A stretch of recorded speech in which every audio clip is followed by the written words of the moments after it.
Salut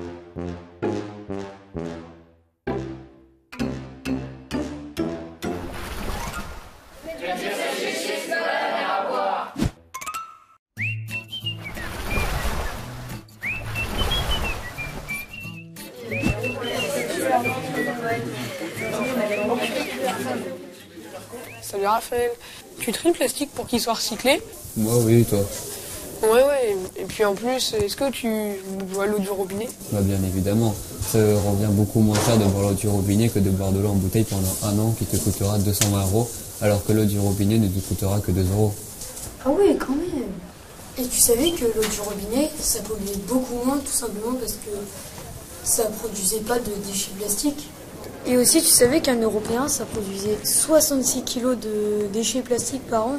C'est le double d'il y a 20 ans. Oui, et en plus 42% des bouteilles plastiques ne sont pas recyclées. Et vous savez avec quoi on fabrique du plastique? Bah oui, il faut du pétrole et puis c'est un peu bizarre mais il faut aussi beaucoup d'eau. Donc en gros, tout simplement, il faudrait utiliser l'eau du robinet plutôt que des bouteilles plastiques, ça polluerait mieux. Exactement.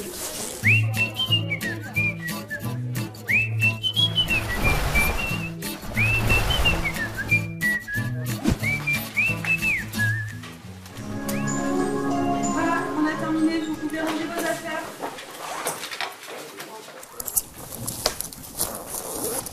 J'ai entendu dire que le plastique tue les poissons. En fait, le problème, c'est que les poissons pensent que c'est de la nourriture et ça reste coincé dans leurs estomacs. Et comme ça ne peut pas se digérer, ça prend toute la place de la nourriture. Ok, mais ça peut quand même finir par les tuer. Et quand on mange du poisson, on mange aussi les résidus de plastique en même temps. Ok, mais tu as déjà vu, toi, quelqu'un qui met exprès des bouteilles plastiques dans la mer? Tu vois, les gens ne font pas exprès, c'est le vent qui les amène. Ouais, ok, d'accord, ils ne le font pas exprès, mais l'homme, il achète quand même beaucoup de plastique.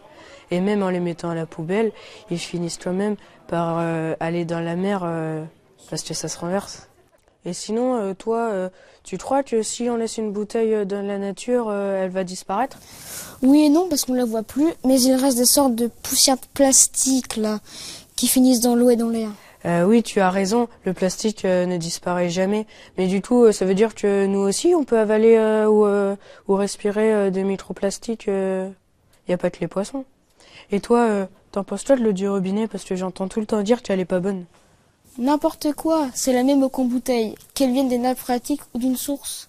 Ah bon? Je ne savais pas. Pourtant, j'ai déjà testé et je trouve pas qu'elle a le même goût. Hein. Après, ça dépend où la capte. En Normandie, elle est calcaire, donc elle contient du calcium, ce qui lui donne son goût. Et le calcium, c'est bon pour la santé. Après, tu sais, l'eau du robinet, c'est bon pour la santé. Hein. Je dis. Bah oui, je sais. Ouais, mais tu m'écoutes jamais, toi. Tu m'écoutes jamais.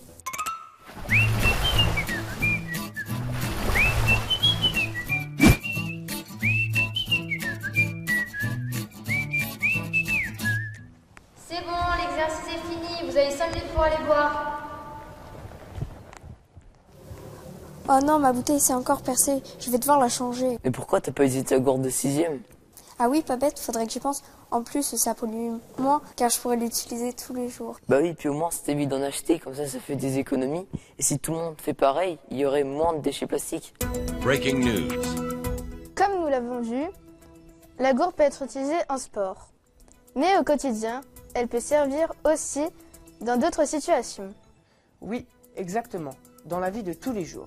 Par exemple, dans votre chambre le soir quand vous avez soif, ou même en randonnée parce que l'effort vous donne envie de boire.